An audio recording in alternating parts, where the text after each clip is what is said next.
The Alpha Twins. Chapter 7. Many Faces. Consciousness returned slowly, accompanied by a throbbing pain radiating from the back of her head down through her neck. Octavia groaned, tried to move, and realized she could not. Her wrists were bound by heavy chains. Cora sat beside her, still chained, the gag removed from her mouth. "Are you all right, my love?" Octavia said, forcing her voice to be steady. "It's all right. I've got you." She tried to shift. If she could just change, just become Wolf, she could break these chains. Nothing happened. The chains were spelled. They had to be. Panic threatened to overwhelm her, but she shoved it down. She needed to think. Footsteps echoed in the passage outside, and Octavia's head snapped up. A figure appeared at the cell door, backlit by torchlight. "Countess Emiline?" Octavia gasped. The woman looked immaculate as always, dark hair perfectly arranged. She gazed down at Octavia with something that looked almost like pity. "Octavia," Emiline said, her voice gentle. "Such a shame you couldn't stay gone." Octavia's mind struggled to make sense of what she was seeing. "Are you the one who locked my daughter up?" Her voice rose with each word until she was nearly shouting. "Unfortunately, I had no choice in the matter," Emiline said calmly. "No choice?" Octavia pulled against the chains. "Are you insane? And where's Nilo? What did you do to him?" "He'll be caught soon, I'm sure," Emiline said. "My brother is looking for him." The thought of him chasing her small son through these dark passages made something feral rise in Octavia's chest. "You tell your brother to stay away from my son," Octavia snarled. "Or what?" Emiline asked, her voice sweet. "You're locked up, Octavia." Octavia pulled harder against the chains. "Not for long. You can't possibly believe Lionel would stand for this. Why would he intervene? When he believes you and the children to be long gone." Octavia froze. "What?" "He thinks you've left," Emiline said.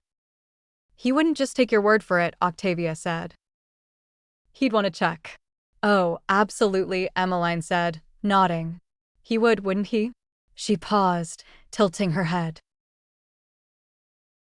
Unless what?" Octavia demanded. Emiline smiled. "Unless you say goodbye to him yourself, Octavia. Tell him harshly enough that you want to leave, that you never want to see him again, that he's forbidden from contacting your children." She sighed, resigned. "He could never resist your tears. You know he'll do whatever you ask if you cry prettily enough." Octavia shook her head in disbelief. "I'm not about to go ask him not to see his children. And I'm not going to start crying on command." "Oh, I think you will," Emiline said. And then she changed. The transformation happened so fast Octavia almost missed it. One moment Emiline stood before her. The next her features were rippling, shifting, reforming into someone else. Suddenly, Octavia was staring at herself. Her face, her hair, her exact height and build. It was like looking into a mirror. The false Octavia's face crumpled into tears. "Lionel," she sobbed. "You have to let me go. Seeing you hurts me. Being near you hurts me. You'll hurt the children, too. Please let us go." "Enough," Octavia interrupted, her voice strangled. The false Octavia stopped mid-sob, smiled, and then her features rippled again, reforming back into Emiline. "You're a changeling," Octavia said barely above a whisper. She had heard of them. Shifters who could not turn into animals, but into other human beings. Stories told to children. She had never believed they were real. "If that's what you want to call me," Emiline said with a shrug. Realization crept in like ice water. "How many people can you actually change into?" "Anybody I want," Emiline said easily. "I turned into your son earlier. You didn't even notice." Octavia went pale. The boy who had led her here, who had pulled her into these passages. "Don't beat yourself up," Emiline said. "When you don't know to look out for it, it's almost impossible to notice. Though your children did notice when I tried to impersonate their father." Octavia turned to Cora, who nodded, her small face grave. Unlike you, Emiline added. The words landed slowly, then all at once. Unlike me. When did she ever? And then, like lightning striking, she realized. She had never been able to reconcile them. The man who had loved her so completely with the man who had coldly cheated on her. The devoted husband with the casual betrayer. They had never fit together in her mind. Because they were not the same person. It was you, Octavia said, her voice blank with shock. The night she caught him cheating. The night that had destroyed her. It hadn't been Lionel. Yes, Emiline said simply. Octavia felt like the floor had dropped out from under her. I spent so much time watching him, Emiline said, something almost dreamy in her voice. His mannerisms, how he talks. It wasn't hard, actually.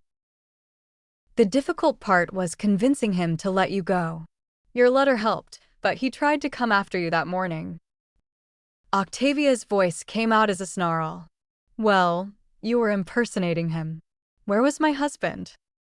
Drugged, Emiline said calmly. In another room. Couldn't risk him waking up before you were long gone. Octavia saw red. She pulled against the chains with all her strength. Drugging my mate, impersonating him, and then impersonating you, Emiline finished. He begged you to come back, you know. He thought the pressure of court was making you unhappy. He even offered to abdicate. She laughed, and it was a sad sound. I thought perhaps I could pretend to be you for the rest of our days. He'd never know, and I'd finally have him.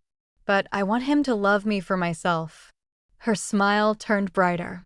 I was there for him all those years he spent not getting over you. The council wanted him to remarry. I offered. I told him I was all right with him never forgetting you. Her face fell slightly. Of course. I didn't think you'd show up with 2 children. Octavia was still pulling on the chains. Let us go right this instant. Not yet, Emiline said. Not before you agree to help me. He's not going to marry me now. Not when he knows his children want him. Help me. Convince him otherwise and disappear. Never. Stay away from him. Emiline's expression hardened. Either you help me have Lionel or I kill your children. Starting with Cora. So, you know I'm serious. Octavia's blood ran cold. And then what? You think Lionel will let you live once he finds out? He won't find out. Emiline's voice rose for the first time, losing some of its careful control. This is your last chance. Promise to help me or you all die. Octavia looked at her carefully, at the desperation underneath the threats. You don't really want to hurt us, she said slowly. Emiline's face twisted. No, I don't. I don't want to hurt you or the children. But I've worked too hard to be with Lionel. Her voice turned imploring. What we have is special. In the long run, he'll be so much happier with me. The thought of Emiline touching Lionel made nausea rise in Octavia's throat. She could not let this woman anywhere near her mate. But right now, chained and trapped, she needed to buy time. Let me think it through, Octavia said carefully. Emiline nodded, satisfied. I'll give you until morning. She turned and walked away, her footsteps echoing down the stone passage. Octavia waited until the sound faded completely. Then she turned to her daughter. I'm not going to help her, she said quietly. I promise you, Cora. I'm going to get us out of here. She just had to figure out how. Octavia sat in the darkness of the cell, her mind racing through possibilities and discarding them just as quickly. Beside her, Cora was still gagged, her small body pressed against Octavia's side. It's going to be all right, sweetheart, Octavia whispered, though she had no idea if that was true. I'll get us out of here, I promise. Cora made a muffled sound against the gag, her eyes urgent.